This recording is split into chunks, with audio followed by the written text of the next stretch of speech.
a Wikividi Documentaries production. Don't forget to like and subscribe. Enjoy. Travis Barker. Travis Landon Barker is an American musician and producer, best known as the drummer for the rock band Blink-182. Barker has also performed as a frequent collaborator with hip-hop artists, is a member of the rap-rock group Transplants, founded the rock bands Plus 44 and Boxcar Racer, and most recently joined Ant Mask and Goldfinger. He was a frequent collaborator with the late DJ AM, and together they formed Trst Jam. Due to his fame, Rolling Stone referred to him as punk's first superstar drummer. Barker, born in Fontana, California, began drumming at an early age. He began playing for the Aquabats in 1996, but left to join Blink-182 in 1998, which encountered mainstream success with Enema of the State. Barker established himself as a versatile drummer, producing and making guest appearances in music projects of numerous music genres including hip-hop, alternative rock, pop and country.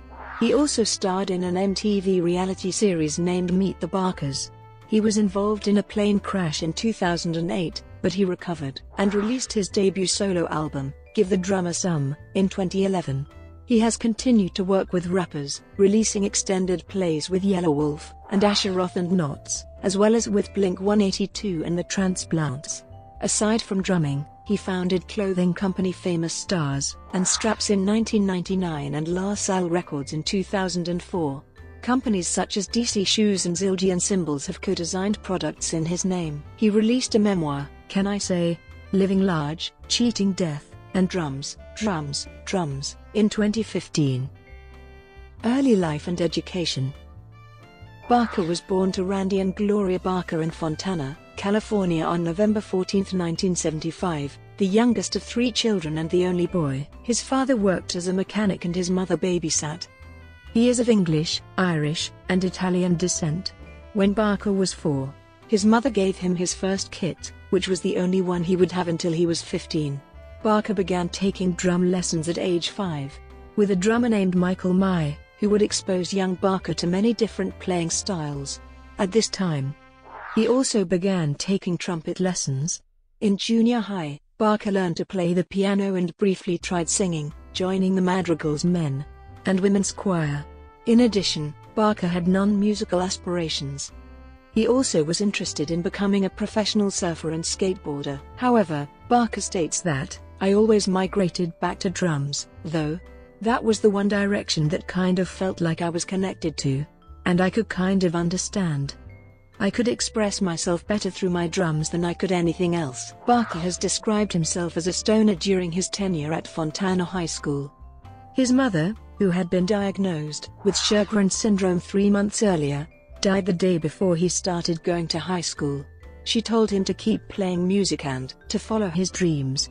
Barker attended Fontana High School, where he played the drum set in the jazz ensemble and snare drum in the marching band. While attending FOE, he and his best friend Manuel Solorzano decided to enter the school talent show in a drum-off battle between the two of them. Travis won. He gained a lot of experience performing at regional competitions and festivals. Barker employed a variety of styles including military and jazz rhythms, but was attracted to the driving rhythms of hip-hop and punk rock. Musical beginnings, 1993–99. After graduating Fontana High School, Barker worked as a trash man in Laguna Beach and played with the punk rock band Snot, and later, Feeble, a Fontana-based band where he met Chad Larson. Larson went on to co-found the ska punk group The Aquabats in 1994. After local shows and demo tapes, the band recruited Barker through Larson's connection. Barker, who was sleeping on his friend's couch and still working as a trash man, only intended to fill in for a few days, but ended up joining the band. The group then went into the studio with veteran producer Jim Goodwin to record The Fury of the Aquabats. Barker's speed and accuracy meant that once his parts were recorded he was free to head off and rehearse. He had picked up a nickname with the Aquabats, Baron von Tito, the reasons for which are lost to history as none of the members recall why. After the October 1997 release of The Fury of the Aquabats, the group toured nationwide with San Diego-based Blink-182, who had recently completed their second album Dude Ranch. The trio's drummer, Scott Rayner, announced, to his fellow members that he would depart following the Snow Court tour in February 1998. The ensemble enlisted Barker to fill in for Rayner. Barker, who had not had time to prepare or practice with the duo, learned the drum tracks for the 20-song setlist in only 45 minutes before the first show, and performed them flawlessly thereafter. Rayner returned that May, but arguments only grew worse. Rayner was fired by DeLonge and Hoppus, ostensibly over a drinking problem, and the band recruited Barker once more. I remember Travis rehearsing backstage for an hour or two, then playing with them during soundcheck, recalled Aquabats member Adam Dybert. A few of us were standing by the stage, and I vividly remember the feeling of this is the new Blink. We should have looked for a new drummer right then, because it was so obvious what band he belonged in. The addition of Barker inspired DeLonge and Hoppus to play better and keep up with their new member, whom DeLonge called Perfect. Barker continued playing with Blink-182 throughout 1998 and stepped into play with the Vandals, where he filled in for Josh Freese as the year closed. Barker's first effort, with Blink, Enema of the State, was released in June 1999 and catapulted the trio to stardom, becoming the biggest pop-punk band of the era. 3 singles were released from the record: What's My Age Again?, All the Small Things, and Adam's Song, that crossed over into top 40 radio format and experienced major commercial success.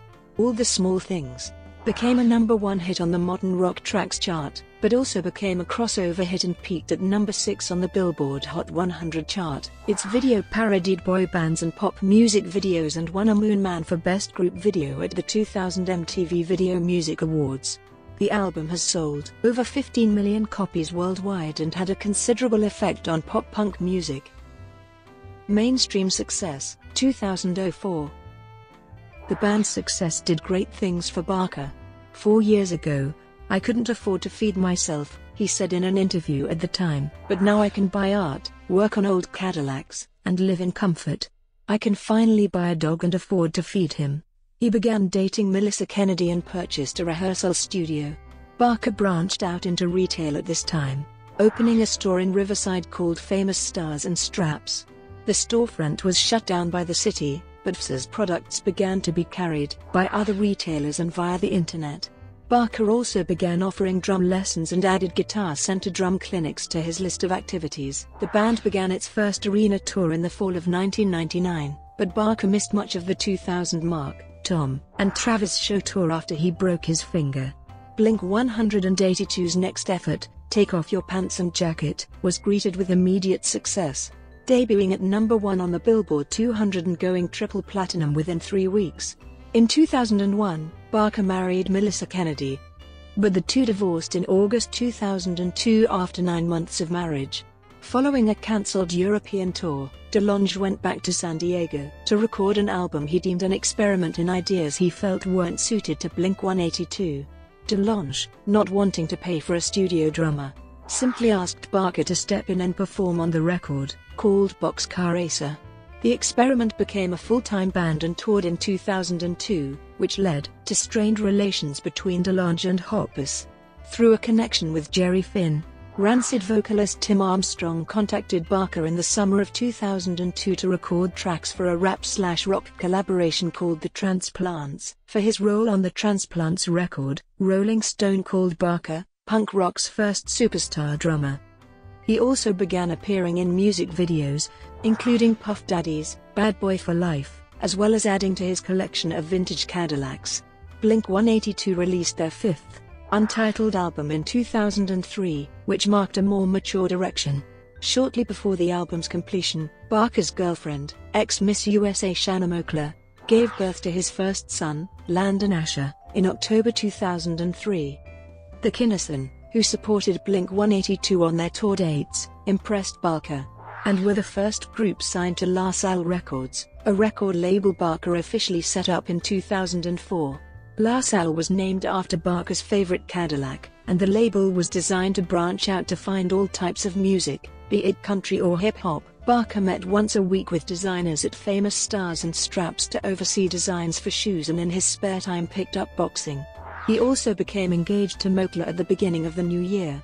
He injured his foot at a Melbourne, Australia show in 2004, but performed the next night using his left foot for the kick drum. He was in so much pain afterward that the tour had to be cancelled. Barker's doctor informed him that not only did he break his foot, but he tore tendons and ligaments, described by Hoppus as the type of injury that people get in motorcycle accidents. In the meantime, Barker purchased Oahu's fish taco franchise in Norca, California, and began work on a new Transplants record. The year for Blink-182 rounded off with a European tour that was soured by division in the band. In February 2005, the band issued a press statement announcing their indefinite hiatus. Reality television star and collaborations, 2005-08. After A Nightmare Before Christmas-inspired wedding in October 2004, Barker starred in the MTV reality series Meet the Barkers, with Shanna Moakler. The series followed Barker and his new family through his daily life, including Blink-182's final tour and the new Transplants album. The new Transplants album, Haunted Cities, was completed in the aftermath of the Blink-182 hiatus and released in mid-2005. Meanwhile, Hoppus and Barker continued recording music together and began working on electronic demos, which they called Plus 44. Barker began another new project in 2005 called Expensive Taste, featuring Paul Wall and Skinhead Rob. The project would be more traditionally hip-hop. Barker also turned his direction to producing, working with artists such as Bun B and T.I. The Plus 44 project came to a turning point when Hoppus and Barker purchased their own studio in October 2005, named Oprah Music. When Your Heart Stops Beating, the debut of Plus 44, was greeted by less than stellar reviews and little commercial success. Barker filed for divorce from Moakler that August. Both used their MySpace blogs to comment on the situation.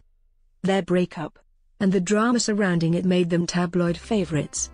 After he and Moakler split up in 2006, he was frequently spotted at nightclubs and photographed necking with Paris Hilton.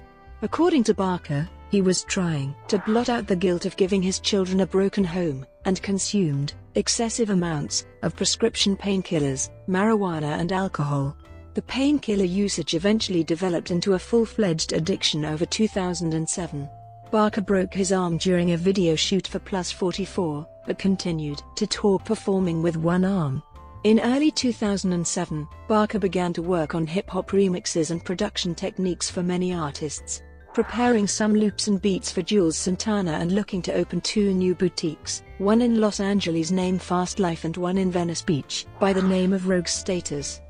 He also kept busy drumming for Idiot Pilot and the Federation, as well as creating well-received remixes of Rihanna's Umbrella and Crank That. After a stint on the Honda Civic Tour with Fall Out Boy and Cobra Starship, Plus 44 began work on a second studio album that October. Barker continued releasing hip-hop remixes in 2008. A well-received remix of Flo Rida's Low followed the Crank That rendition. The videos of Barker playing the revamped tracks grew heavily in popularity on YouTube. Barker hoped to collate his growing arsenal of remixes with a bunch of new tracks on which he was working. It began to germinate into the idea of making a solo album, producing it all himself. As 2008 wore on, it became evident that the project would supersede Plus 44 for the immediate future, though the band would return, by all accounts, once everything was in place for the solo record. Guests who recorded with Barker included Young Dro, E40, Willie Nelson and Damian Marley. He began performing with DJ AM in June 2008 in a collaboration called Trust Jam. Essentially, DJ AM would mix a set of classic songs live with 2 turntables. Then Barker would enhance AM's groove with live drums. The duo performed at the MTV Video Music Awards on September 7. Our little duo of drummer and DJ had reached heights we never thought were possible, said Barker in a 2011 interview. Brought to you by Wikivideo Documentaries. Would you like to know more?